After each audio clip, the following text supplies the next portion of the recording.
ಸ್ನೇಹಿತರೆ ಹಾಗೂ ರೈತ ಬಾಂಧವರೇ, ನನ್ನ ಹೆಸರು ಪಿ ಮಹಾದೇವಿ ಅಂತ. ನಮ್ಮೂರು ಬಂದು ಕ್ಯಾತನಹಳ್ಳಿ. ನಾನು 4 ಎಕರೆ ಜಮೀನಿದೆ. ಈ ಜಮೀನಲ್ಲಿ 2 ಎಕರೆ ಅಡಿಕೆ ಮತ್ತು ಕಾಫಿ ಹಾಕಿದ್ದೀನಿ. ಅಡಿಕೆ ಮಧ್ಯೆ ಕಾಫಿ ಹಾಕಿದ್ದೀನಿ. ಮೊದಲು ಕಾಫಿ ಎಲ್ಲ ಚಿಕ್ಕ ಗಿಡ ಆಗಿದ್ದಾಗ ಅದು ನಾನೇ ಸಣ್ಣದಾಗಿ ಗಿಡ ಪ್ರೂನಿಂಗ್ ಮಾಡ್ಕೋತಾ ಇದ್ದೆ. ಈಗಲೇ ಗಿಡ ಎಲ್ಲ ಎದ್ದೊತ್ತೊದ್ದೆ ಜೋರಾಗಿ ಬೆಳೆದ್ಬಿಟ್ಟಿದೆ. ನನಗೆ 2-3 ವರ್ಷದಿಂದ ಸಮಯದ ಅಭಾವದಿಂದ ಕಟ್ ಮಾಡೋಕ್ಕೆ ಹೋಗಲಿಲ್ಲ, ಪ್ರೂನಿಂಗ್ ಮಾಡಲಿಲ್ಲ. ಯಾಕಂದರೆ ನನಗೆ ಯಾವ ಗಿಡ ಕಟ್ ಮಾಡೋಕ್ಕೆ ಏನು ಕಟ್ಬೇಕು ಅಂತ ಗೊತ್ತಾಗಲಿಲ್ಲ.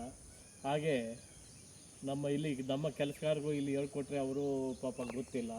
ಹಾಗಾಗಿ ನಾನು ಏನು ಮಾಡೋದು ಅಂತಿಲ್ಲ. ಅದಕ್ಕೆ ಈಗ ಕಾಫಿ ಕಾಯಿಲೆ ಚೆನ್ನಾಗಿ ಬರ್ತಾಯಿದೆ. ಅದಕ್ಕೆ ಗಾಳಿ ಬೆಳಕಬೇಕು. ಗಾಳಿ ಬೆಳಕು ಬಿದ್ದರೆ ತಾನೇ ಕಾಫಿ ಎಲ್ಲ ಡೆವಲಪ್ ಆಗೋದು. ಅದಕ್ಕೋಸ್ಕರ ನಾನೇ ಪ್ರಯತ್ನ ಮಾಡಿ ಆ 1 ಎಕರೆ ಈ 1 ಎಕರೆನ ನಾನೇ ಪ್ರೂನಿಂಗ್ ಮಾಡಿದೆ. ಇಲ್ಲಿ ಕಾಣ್ತಾಯಿದೆ.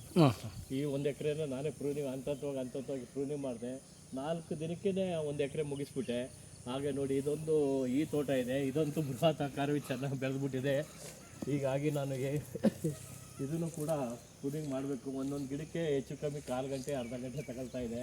ಆದರೂ ನಾನು ಪ್ರಯತ್ನ ಬಿಟ್ಟಿಲ್ಲ, ಮಾಡ್ತಾಯಿದ್ದೀನಿ. ಹಾಗೆ ಕಾಳುಮೆಣಸು ಒಂದೊಂದು ಮಧ್ಯೆ ಎಲ್ಲ ಕಾಳುಮೆಣಸು ಗಿಡಗಳೆಲ್ಲ ಇದೆ. ಅದಕ್ಕೆ ಸ್ವಲ್ಪ ಅಂಬುಗಿಂಬೆಲ್ಲ ಹಬ್ಬಿಟ್ಟಿದೆ. ಅದೆಲ್ಲ ಕ್ಲೀನ್ ಮಾಡಿ ರೆಡಿ ಮಾಡಬೇಕು. ಹಿಂಗೆ ಇದು ನೋಡಿ, ಈಗ ದೊಡ್ಡ ಗಿಡ, ಈ ಗಿಡದಲ್ಲಿ ಎಷ್ಟು ಕಾಯಿ ಬಿಟ್ಟಿದೆ. ಇದಕ್ಕೆ ಗಾಳಿ ಬೆಳಕು ಬೀಳ್ತಾನೆ ನೋಡಿ, ಇದು ಇಲ್ಲ ಎಷ್ಟು ಚೆನ್ನಾಗಿ ಬಂದಿದೆ. ಈ ಗಾಳಿ ಬೆಳಕು ಬೀಳ್ತಾನೆ ಈ ಥರ ಆಗಿದೆ. ಅದಕ್ಕೋಸ್ಕರ ಇದನ್ನೆಲ್ಲ ಏನು ಮಾಡಬೇಕಂದ್ರೆ ಗಾಳಿ ಬೆಳಕು ಬೀಳ್ಸ್ಕೊಂಡು ಪ್ರೂನಿಂಗ್ ಮಾಡಬೇಕು. ಪ್ರೂನಿಂಗ್ ಮಾಡಬೇಕಂದ್ರೆ ಈ ರೆಂಬೆಗಳನ್ನೆಲ್ಲ ಕಟ್ ಮಾಡಬೇಕು. ದೊಡ್ಡ ರೆಂಬೆಗಳನ್ನೆಲ್ಲ ಕಟ್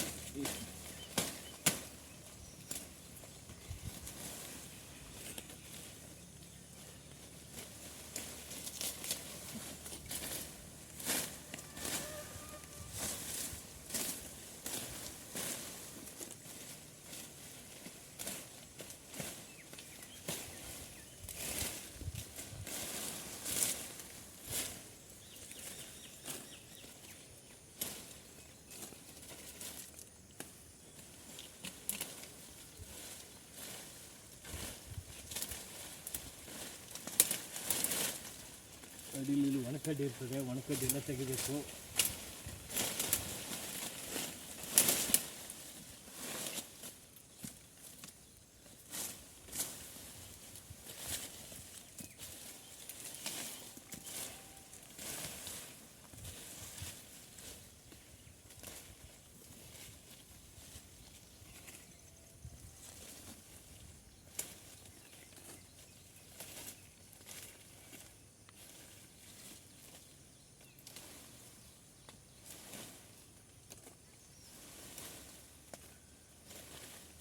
ಈಗ ತೆಗೆದಾಗ ಪ್ರತಿಯೊಂದು ರೆಂಬೆಗೂ ಕೂಡ ಈ ಥರ ಕಾಯಿ ಬಿಡುತ್ತೆ.